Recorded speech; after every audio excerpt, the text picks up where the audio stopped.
E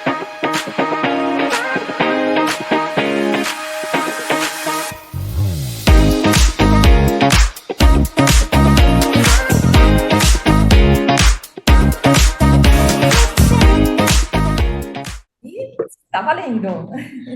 Para começar, queria agradecer a presença, por estar concedendo esse tempo, para estar conversando com a gente. E eu vou fazer a minha primeira pergunta para o José. Que inspiração ou influência você teve para seguir essa carreira? E se teve alguma carreira antes dessa que tu já cogitou? Então vamos começar pela segunda pergunta, né? Eu Sim. nunca pensei em ser outra coisa na vida, por incrível que pareça. Uhum. Desde criança, quando eu descobri os créditos nos quadrinhos, que tinha várias profissões lá, roteirista, desenhista, arte finalista, colorista, editor, né? Eu vi que já tinha um monte de profissões ali, né? Dentro de um gibi apenas. Então, isso já me inspirou a buscar isso, né? Eu acho que, para mim, uma influência muito grande foi o cinema, para eu começar a ver também que tinha outras formas de trabalhar com artes e tudo mais, né? Porque são linguagens que dialogam muito, mas os quadrinhos, primeiro, por ser mais viáveis, né? É mais factível de você produzir, né? É mais barato, né? Você consegue produzir na escola com um caderno, com uma folha de papel, né? Então foi bem legal. Isso acabou sendo a minha grande influência. Fora os autores, né? Eu lia muito Gibi da Marvel, né? Então, Jack Kirby, Steve Ditko, Stan Lee, esses caras. Depois comecei a descobrir os quadrinistas nacionais, Laerte, comecei a descobrir Angeli, Flávio Colim, principalmente, que é uma grande influência para mim em termos de inovação de desenho. Então, se eu for citar uma lista de influências, tem uma enorme, assim, sabe? Mas sempre foram os quadrinistas que me chamaram mais atenção. Aproveitando o gancho, José, como que foi o início da sua carreira, assim, no seu primeiro trabalho a ser publicado? Foi na escola, né? Eu comecei assim, né? Fazendo caderninhos onde eu desenhava histórias em quadrinhos, umas paródias, fazia jornalzinho na escola, batido, datilografado, né? E naquela época tinha uma máquina de escrever em casa, daí ela estava parada, eu usava para fazer isso. E daí isso circulava pela escola. E minha primeira publicação foi através de uma sessão de tirinhas dos leitores no jornal Gazeta do Povo, um jornal que não existe mais, né? E ele tinha um caderno infantil, né? E lá tinha uma página para tiras, onde os leitores mandavam. Então eu publiquei uma série longa de tiras que saía semanalmente, aos sábados. Isso durante, sei lá, uns 6 meses, mais ou menos. Esse foi o meu primeiro trabalho publicado, de fato. Depois, quando eu estava com 16 anos, eu consegui um trabalho, né, como autor de quadrinhos mesmo, publicando tiras num jornal chamado Jornal do Estado, que hoje se chama Bem Paraná, e lá eu publiquei durante alguns anos as tiras que saíam quase que diariamente. Aqui, ó, nessa cidade. Bom, esse não é bem um quadrinho, né? Esse já é um diário de viagem, né? É um livro Sim. ilustrado. Eu queria saber como foi o teu processo de criação para esse diário. Bom, na verdade, ele não começou como um diário, né? Uhum. A Fernanda e eu, a gente tínhamos ido juntos pela primeira vez para a Alemanha. A Fer foi fazer um intercâmbio, né? E eu acabei indo junto com ela, por motivos, afetivos, obviamente. Então, o que acontece? Eu aproveitava meu tempo para desenhar, né? Para fazer anotações, né? Eu comecei a publicar alguns textos em um blog também, que eu usava na época, e daí fazia essas anotações da viagem, né? Para não perder isso, não perder esse frescor dessas impressões. Depois que a gente voltou ao Brasil, eu fiz uma exposição com impressões desses desenhos, com ampliações desses desenhos, que é dos meus cadernos, e a partir disso surgiu a ideia de fazer um livro, né? Então foi feito um projeto via lei de incentivo, e esse projeto desembocou nesse livro, né? Que é o Reisetagebuch, uma viagem ilustrada pela Alemanha. Então foi assim que a gente conseguiu fazer esse registro, né? Em grande estilo, vamos dizer assim, né? E esse foi também nosso primeiro livro que foi publicado e indicado ao Prêmio Jabuti, na categoria Ilustração.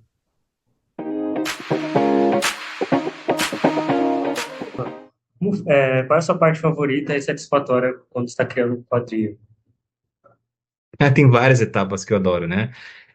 Porque assim, eu acho que a maior satisfação que você tem é quando você, no caso, faz um impresso, é pegar o exemplar prontinho, perfeitinho, não acharem um defeito, né? Porque normalmente a gente acha muitos defeitos, né?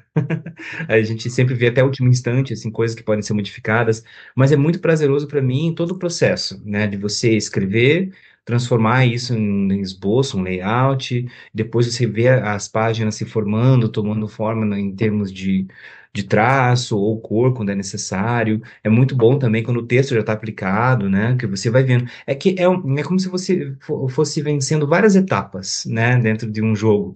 Então, cada etapa vencida, você vai ficando mais contente, porque quando começa o projeto, ele parece impossível, sempre. Que seja uma tira de jornal de 3 quadros. É você e a folha em branco, parece que é impossível. E daí, quando você termina isso, você fica muito satisfeito, né? Então, é muito legal porque também cada página é diferente uma da outra, cada história é diferente uma da outra. Então, por incrível que pareça, por mais que eu esteja sempre escrevendo e desenhando, né? Ou às vezes colorindo também, o trabalho ele não se repete, né? Ele sempre é uma reinvenção.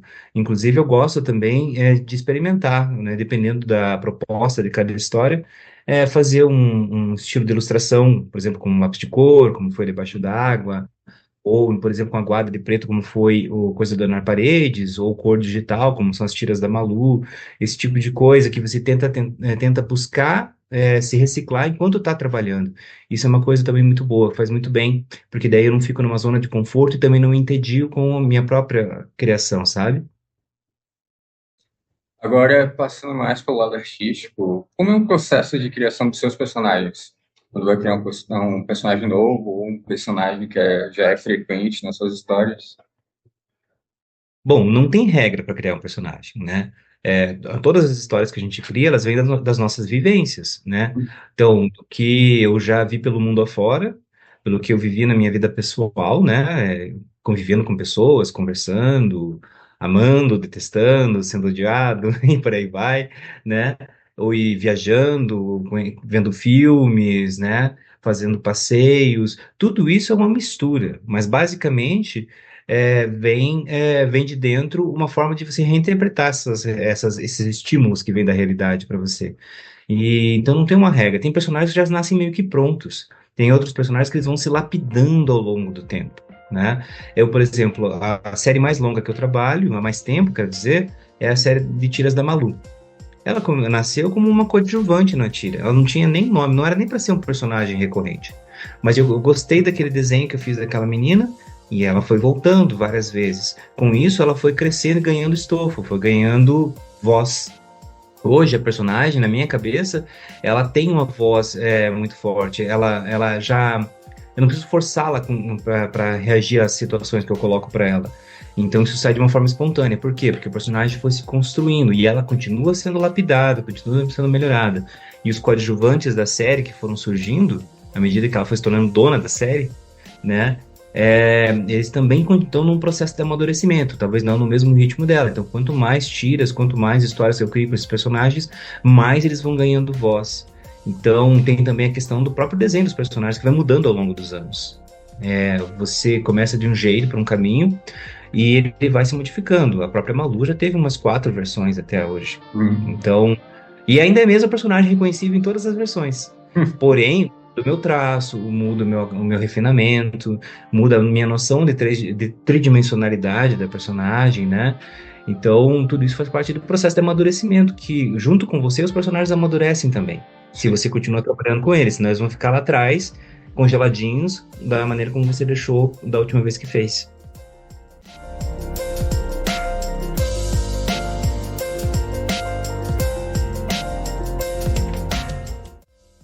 Se conecta um pouco com a próxima pergunta.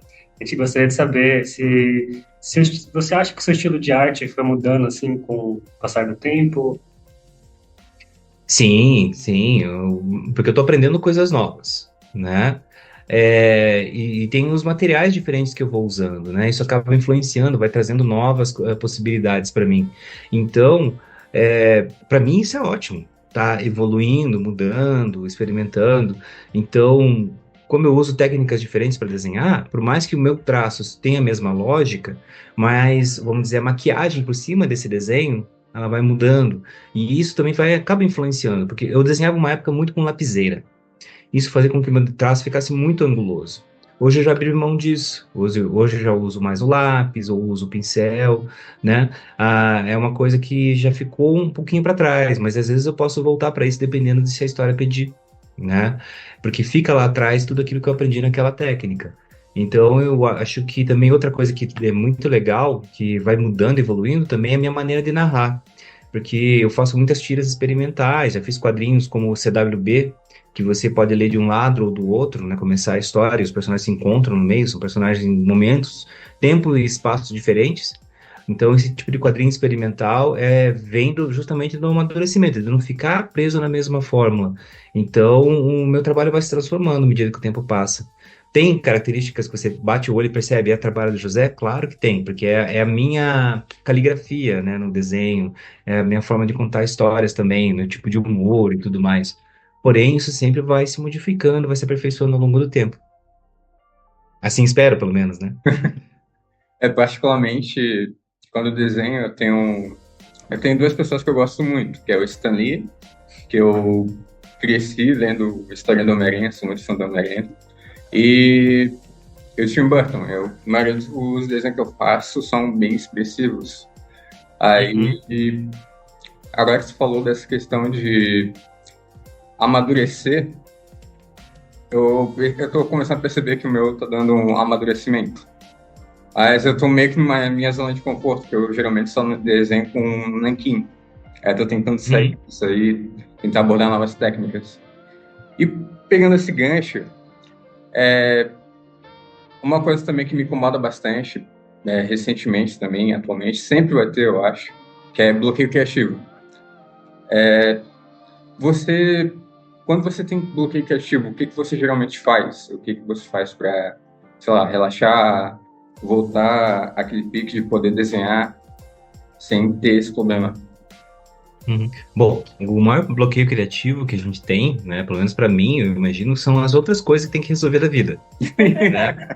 Acabam cansando a gente, né? Então fica mais difícil de você manter aquele compromisso de criar todo dia. Por exemplo, eu publico diariamente uma tirinha de jornal no Globo, Uhum. né?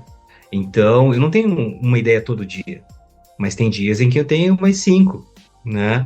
Mas daí posso ficar vários dias sem nenhuma ideia. Então o que que eu faço? Eu trabalho com um banco de ideias.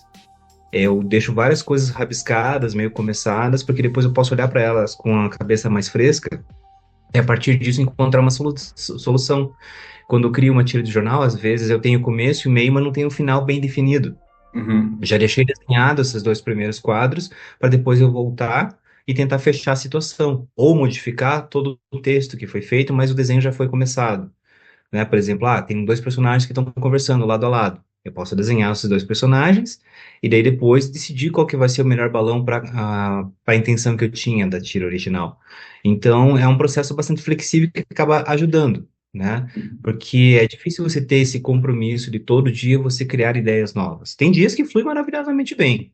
Tem dias que você não dá conta de tantas coisas que você tá imaginando. Mas tem dias que você tá cansado, tem dias que você tá com a cabeça em outro lugar, né? Que você tem outras questões para resolver, e isso acaba tirando esse foco. Mas o bloqueio criativo eu tento burlar dessa forma, com o meu banquinho de ideias, sempre estando com coisas adiantadas para depois voltar a essas coisas, né? Porque se tudo que eu tenho de ideia, por exemplo, de manhã cedo, quando normalmente eu acordo, vou olhar um celular, como todo mundo faz, eu vou no meu bloco de notas e eu anoto várias ideias, né? São frases soltas, situações, que eles ficam ali guardadas, porque no momento de crise criativa é só eu voltar e ler o material, eu posso achar coisa boa ali, que tem potencial de ser utilizado, né? O mesmo vale para desenho. Se você sempre que puder rabiscar alguma coisa, isso também te ajuda. É, não raro eu pego meus cadernos antigos e transformo alguns desenhos em tiras. Eu pego, nossa, isso aqui dá para utilizar essa sequência de desenhos aqui e criar uma situação nova, ressignificar esse material que eu tinha pensado lá atrás. Então, com isso, eu consigo burlar o bloqueio criativo. Hoje eu não estou legal, mas eu tinha uma ideia lá atrás, meio crua, que eu posso retrabalhar, simplesmente fechar ela. Então, com isso, eu me salvo. Isso é uma boa opção, até porque geralmente quando eu tô com bloqueio criativo, eu fico com muita raiva, eu fico muito indignado, porque eu começo a desenhar, aí eu não consigo, aí eu apago tudo e deixo de lá, só que eu nunca volto. Eu sempre tento algo Então, mais até. eu vou te dar um conselho que é o que eu dou para todas as crianças das oficinas que eu faço. Não apague. Não apague, porque a borracha ela deixa a gente muito nervoso. A Deixa. borracha eu uso só para limpar o desenho, mas não para apagar. Porque, inclusive, a linha casual, ela te traz ideias. Às Uhum. vezes você está com uma imagem na cabeça e a gente não é impressora, não sai exatamente como a gente imagina. Você faz um rabisco e disso surgem outras linhas que abrem outras possibilidades. Então, você ficando aberto a isso, ao erro, à casualidade, isso também te abre portas, te abre caminhos. Porque se você ficar apagando, apagando, você vai ficar com muito ódio e vai acabar desistindo. O importante é você realmente fazer esse banco de imagens, né? Você conseguir deixar isso daí registrado para depois. Falando sobre evolução, que você estava falando que estava na tua zona de conforto, num momento, dado momento, com certeza você já se pegou olhando para um desenho teu mais antigo e achando péssimo, né? Isso acontece comigo o tempo todo, né? Então, isso é sinal de que você já está com uma visão diferente de mundo, uma visão diferente do teu próprio trabalho, porque você está crescendo enquanto pessoa e o teu trabalho tem a tendência de crescer junto contigo. Então, é muito importante isso, de você não desprezar o que você fez antes, mas você voltar para ele, dar uma olhada, tentar ressignificar isso e achar novas formas de você aproveitar isso, né? Porque também faz parte de você, faz parte do processo. Eu, por exemplo, pego desenhos antigos e crio uma zoação em cima deles, né? Isso é uma coisa bem interessante, porque é bom até para relaxar durante o processo criativo.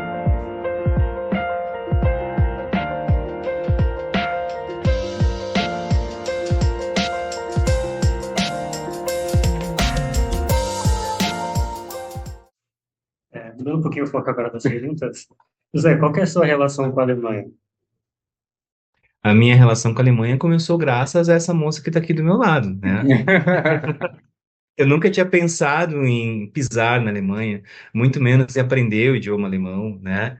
É, Graças ao nosso namoro, né, o fato da Feri e eu a gente começar a se relacionar, ela foi me apresentando esse universo que não fazia parte do meu léxico, né? Então, a partir daí, eu comecei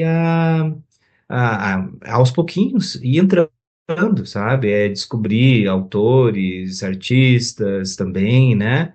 É, Descobrir um pouquinho sobre a cultura, o que aqui em Curitiba tem de contato com essa cultura, o fato de a gente ter ido morar lá, foi uma questão bastante, como posso dizer, esclarecedora para mim, porque abriu muito a minha visão sobre o mundo, porque eu vi as coisas boas de lá e também aprendi a valorizar as coisas boas daqui, né? Então, até eu voltei mais abrasileirado de lá, né, do que quando eu estava aqui antes de ter ido a primeira vez, porque eu comecei a valorizar muito a nossa cultura, a nossa música, a arquitetura, um monte de coisas, né? Porque antes, para mim, eu já estava acostumado, sabe? Aquilo que você estava falando da zona de conforto. A gente olha para nossa rua, para o nosso bairro, mas não olha de verdade. A gente não olha nos detalhes. E quando eu viajei para fora a primeira vez, isso foi uma coisa que me impactou e que está registrada no Reisetagebuch, no diário de viagem, é o fato de que eu estava prestando atenção nos mínimos detalhes, sabe? As pequenas coisas me chamavam a atenção. E quando eu voltei para o Brasil, continuei exercitando esse mesmo tipo de olhar. Isso eu acho que me fez muito bem. Mas eu tenho uma relação de afeto com a Alemanha, com toda certeza, por tudo que a gente vivenciou enquanto casal, enquanto família, porque a gente foi com nossos filhos para lá também por um período. Então, isso daí mexeu muito com a minha existência, né? Então, eu sou muito grato pelo tempo que a gente viveu lá. A gente fez muitas coisas incríveis também, enfrentou grandes desafios também, principalmente durante a pandemia. Então, acho que a gente só se fortaleceu nas oportunidades que a gente teve para estar morando lá. E vocês trabalham juntos? Como funciona? Começar, daí eu posso complementar. Então, tá bom. Então, a gente trabalha juntos de muitas formas diferentes, né? Às vezes é meio simbiótico, às vezes é mais caótico, né? E porque, assim, há muitos anos, a Fer, acho que ela começou comigo revisando meus textos, né? Depois a gente começou a fazer projetos culturais, então a gente começou a fazer parte de produção. A Fer é muito importante nessa parte de organização dos projetos, né? Então, a gente, aos poucos, né? Até mais lentamente do que talvez a gente gostasse, a gente começou a fazer projetos em que os dois trabalhassem artisticamente juntos. A gente fez até uma coleção de livros didáticos sobre arte, né, para ensino fundamental. E depois a gente fez alguns roteirinhos de coisas curtas, de quadrinhos, e mais recentemente a gente fez nossa primeira graphic novel, né, que foi Debaixo d'Água, que é baseado na nossa própria primeira gestação. Então, é um trabalho autobiográfico, em muitos sentidos, né, onde a gente fala do desafio que foi o período de gestação do nosso primeiro filho, em particular, onde a gente acabou encontrando, esbarrando com problemas que fazem parte do nosso sistema de saúde, questões sociais também, né? Mas em todos os meus projetos, se você for olhar nos créditos dos livros, sempre está o nome dela envolvida, pelo menos na produção, né? Porque ela é a parte fundamental para que eu possa ser quadrinista. Porque se eu hoje faço quadrinhos, é porque ela também me dá o suporte, né? Não só pelo incentivo, mas o suporte profissional também, para que eu possa fazer a minha parte como autor. Então, a quadrinhofilia não sou só eu, a quadrinhofilia somos nós dois, né? E mais as pessoas que colaboram com a gente, né? Porque nós somos uma pequena editora independente, um selo independente de quadrinhos, e contamos com a colaboração de várias pessoas que trabalham em várias etapas da produção dos nossos livros. Acho que é isso. Mas você esqueceu, acho que a primeira vez que eu trabalhei com você foi colorindo teus. Nossa, é verdade! Eu estava apurado, né? Daí você me ajudou Eu a jogar a peguei. cor nas tiras. Exatamente, eu aprendi e fiquei colorindo as tiras. Acho que foi a primeira vez. Era da Malu essas tiras? Não. Não. Eu lembro que teve um livro também que eu joguei umas cores Ah, quando eu também. fazia livro didático, né? Didático também. Aham. Não, não era livro. Ah, não sei, nem lembro que era um livro lá. Uhum. Não lembro também. Tanto trabalho, acho. né, que a gente nem lembra quando começou. Não, é, Tempo. é porque assim, é que a nossa parceria é de décadas, né, gente? Então é difícil de lembrar tudo, né? Porque a Fer tem em paralelo a carreira dela, né? E além de me ajudar, né? Então a gente tem essa parceria, né, na Quadrinhofilia, mas a Fer tem todo o trabalho dela em paralelo. Então, né, queria você pode falar melhor sobre isso, né? Uhum. Como o trabalho do José dialoga com a sua prática pedagógica? Uhum. Eu sou professora de alemão e de português como língua estrangeira também, né? Minha primeira formação é em artes, não é em letra. Isso é importante. É onde a gente se Teatro. conheceu, Nossa, na faculdade de artes, né? Então, eu sou formada em teatro também, então a gente se conheceu nesse meio, né? Então, o José foi fazer cenário para a peça que eu fazia, né? Então, a gente ficou envolvido muito tempo com isso, né? E durante um bom tempo eu trabalhei também de forma voluntária com um grupo de teatro que era em alemão, né? Então o José também estava envolvido nisso, né? Fazendo cartazes, Trabalhando na na bilheteria. bilheteria, na iluminação, enfim, né? Então foi um bom período também, né? Que a gente trabalhou nesse sentido, assim, né? É, depois que eu tive meu filho, daí ficou mais difícil trabalhar com essas coisas, com teatro, né? Demanda trabalho à noite, então os horários que são fim de semana, que são os horários para quem tem filho já fica mais difícil, né? Inclusive muitas mulheres encerram carreira assim de atriz ou um teatro por causa do, né? Quando tem filho e tudo mais, é bem complicado conciliar mesmo, né? E sem falar que é mais uma boca para alimentar. Então, e nem sempre é um trabalho bem remunerado, né? A gente tem que ser bem sincero, assim, né, com isso, né? E eu tenho essa minha segunda formação foi em letras, né? Então, eu fiz a formação em letras quando eu comecei a fazer, eu já fazia alemão, daí eu me interessei, comecei a ficar muito empolgada, né? E principalmente porque eu gostava muito de teatro alemão também. Fez mestrado. Fiz mestrado, enfim, né? E então acho que o trabalho do José não sei se dialoga com a minha prática pedagógica, mas dialogou com esses momentos, né, do teatro em alemão, né, que são os outros trabalhos que eu tive. Ultimamente eu trabalho muito online, né? Então, desde a pandemia abriu essa nova vida, assim, e eu acabei ficando no online, né? Ultimamente eu não tenho mais turma física, né, presencial, então só trabalho mesmo online, e acho que não, agora, não sei se dialoga mais, né, com prática pedagógica, acho que não mais, né? Muitas vezes até durante a pandemia, até que eu dei aula presencial, a gente estava na Alemanha, né, no começo da pandemia, e eu estava dando aula presencial na Alemanha, né? E até, assim, ele fez vários cartazes que a gente ia colocar para que tinha que abrir a janela, ventilar. A gente nem usava máscara naquela época ainda, né? Como foi trabalhar Então, na Alemanha como professora de alemão? Que era outra pergunta. foi uma surpresa, na verdade. A gente foi, essa última vez que a gente foi, então, já tinha outras experiências de ir lá, né? Eu fiz curso de alemão lá como bolsista do Goethe, né? Do Instituto Goethe. Eu também fiz uma graduação sanduíche, né? Como bolsista também. E essa vez, agora a gente foi em família. Porque eu fui trabalhar como professora de português, né, como língua estrangeira, no Centro de Línguas da Universidade de Leipzig, né? E esse foi o motivo, né? A gente foi para lá com essa relação, né? Mas daí veio a pandemia, os planos não foram muito do jeito que que a gente planejou, enfim, né?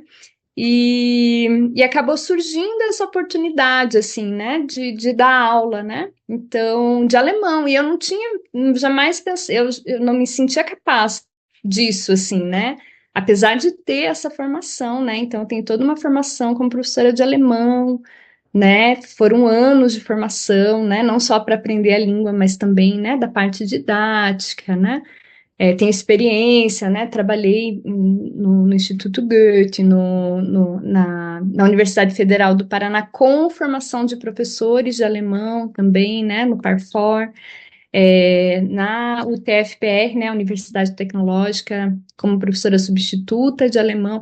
Então, eu tinha uma experiência, mas às vezes eu acho que é um pouco síndrome de vira-lata, assim, né? Como eu não sou falante nativa também, eu não me sentia assim, eu não imaginava isso, né? Então foi um momento que eu fui chamada e passei na entrevista e fui dar aula de alemão e foi muito legal e está sendo muito legal porque meu trabalho ainda é para lá e ainda é online, ainda é Legal. online. Eu comecei presencial no meio da pandemia, foi num hiato ali que tinha melhorado as coisas, que era verão ainda, então estava melhor, 2020, né, quando eu comecei. E só que daí foi piorando a situação da pandemia, né? 2020 foi o pior ano, né? E tanto é que a gente dei aula, eram 8 alunos, então era turma reduzida, a gente não podia fazer interação, ficava tipo cada um numa carteira, era bem horrível, na verdade, dar essa aula presencial porque a gente não podia fazer trabalho em dupla, a gente não podia, sabe, não podia ter interação. Então a gente não tinha, né? Então, quando começou a esfriar, quando chegou novembro ali, fim de novembro, que começou a aumentar o número de casos, daí deu lockdown, daí a gente foi para o online. E foi legal, porque assim, a minha experiência com o online já tinha começado antes com o português, né? E daí, porque quando começou a pandemia eu estava ainda dando aula de português, mas essa turma de alemão foi uma turma que a gente estava presencial e foi para online, né? Foi bem legal também, foram experiências bacanas, assim, né?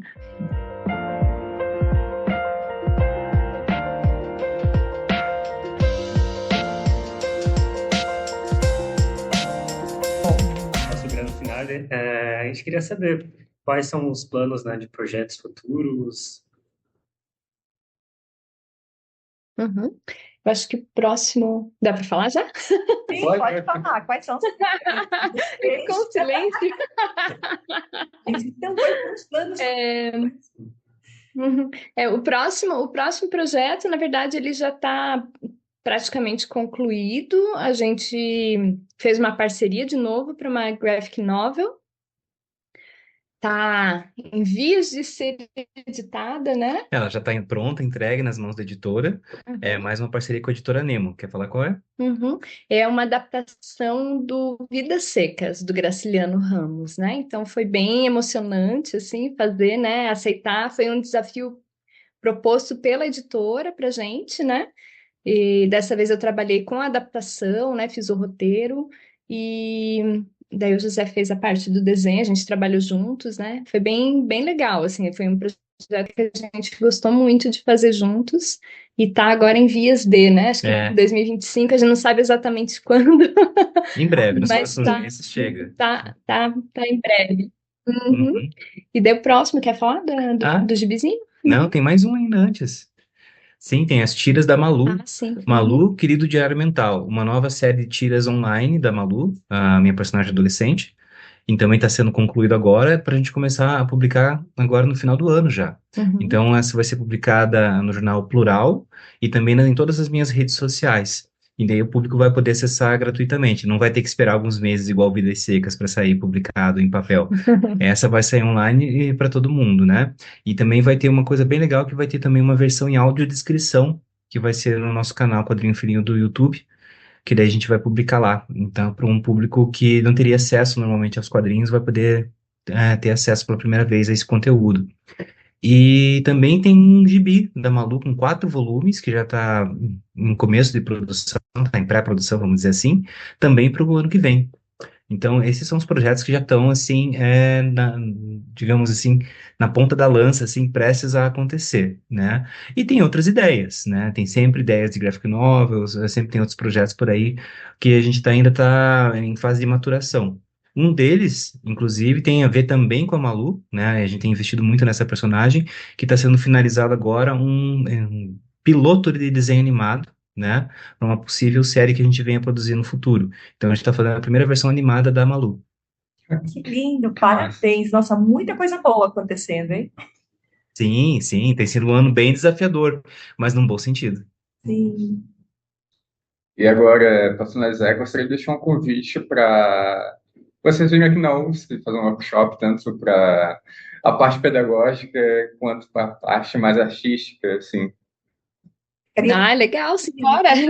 Seria um prazer enorme. É uma ótima desculpa para visitar vocês e a cidade. E nós ficaríamos honrados. E vamos ficar, porque eu tenho certeza que vai dar certo, tá? A gente recebê-los aqui com a gente, fazer umas bagunças em conjunto, né? E vamos tentar achar um espaço na agenda para o próximo ano, então, tá? Acho que vai ser Perfeito. vai ser uma grande alegria. Você diz pra gente quando que é a melhor época, a gente vê se a gente consegue encaixar aqui, né? Mas com certeza a gente dá um jeitinho para encaixar, pra gente ficar uns dias com vocês aí, fazer workshop, palestra, levar nossos livros, fazer o verão da Quadrinho Filia com vocês. Excelente, José, vai ser uma Poder grande aproveitar, nos aproveitem mesmo, porque acho que isso é super divertido, super gostoso, esse tipo de retorno. Esse foi um ano, por exemplo, que a gente fez pouco evento presencial, né? Então a gente tá com um pouco de fome disso mesmo, né? Faz tempo que a gente não vê o público. Então, Mas isso porque, né? A gente tá trabalhando bastante, produzindo muita coisa. Então ano que vem tem mais coisa para mostrar, vai ser legal ainda. A gente pode, quem sabe, lançar o gibi aí também. opa, excelente ideia, excelente ideia. A gente Hum? pode organizar em conjunto esse evento, hein? Nós temos pessoas que estão muito interessadas no trabalho de vocês, né? E nessa experiência de vocês, né? Quando eu trouxe o teu diário aqui para o Carlos, o olhinho dele brilhou, né? E é o tipo de coisa que eu gosto de ver o olho brilhando. Então, Sim, a gente também. A gente eu gosta de dar vocês dar isso às também, pessoas. exato, eu conheço a vibe de vocês, essa vibe é muito boa, estou com muita saudade de sentir essa vibe de mais perto ainda. Opa! Oba! Então, a gente vai se organizar sim, viu, queridos? Muito obrigada. Ai, perfeito. Perfeito, Estou me Helene. vendo aqui no cantinho, né? Não. Obrigada por esse tempo aí de vocês, tá? Eu vou mandar os meninos agora para aula, que eles têm aula agora, Boa aula. Obrigada a vocês Obrigado. também. e a gente E- está conversando, tá? A gente vai fazer a Boa edição. edição, né? Bons desenhos aí também, né? Isso, Todo né, mundo, Carlos? todo mundo capricha aí para não ficar na zona de conforto e se divertir bastante com o que faz, porque isso conta muito. Exatamente. Aplausos para vocês. Obrigado. Viu? Obrigada. Tchau. Até a próxima. Tchau, tchau.